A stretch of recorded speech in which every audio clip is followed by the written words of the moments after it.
My name is Richard Padilla, and I regret lost fatherhood. At first, I did not feel I should wear this pin or tote this sign. I mean, why should I?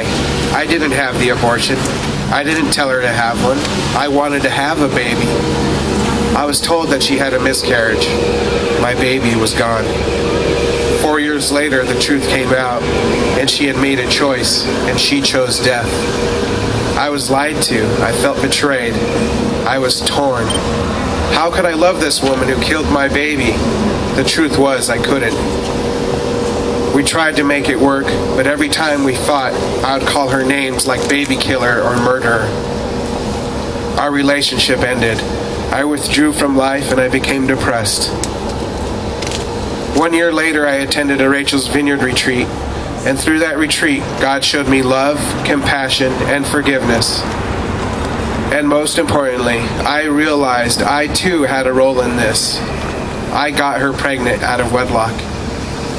I stand here today with her, Tanya, my fiancée, the love of my life, and together we are silent no more.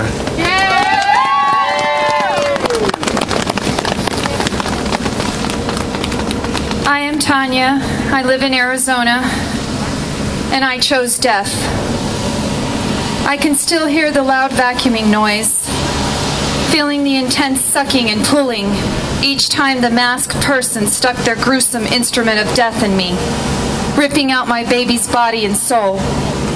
That day, I experienced a lot of cramping and bleeding as I ran back and forth doing sprints at basketball practice.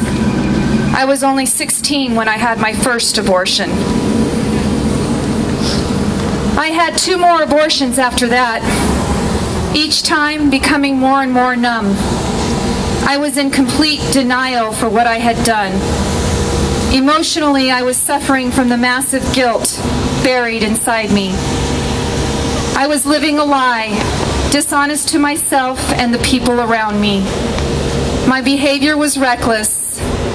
Maintaining relationships and staying faithful became difficult. I started to drink alcohol to numb the guilt I was feeling. I used to avoid women who were pregnant, and I had trouble bonding with children. I later developed an eating disorder. I began to starve myself as a form of punishment from my abortions. I still have flashbacks of the surgical procedures and nightmares of dismembered babies. There is not a day that goes by that I don't regret my abortions. I found help. It was from the loving and compassionate people of Rachel's Vineyard. They helped me work through my trauma, unleashing my forbidden grief.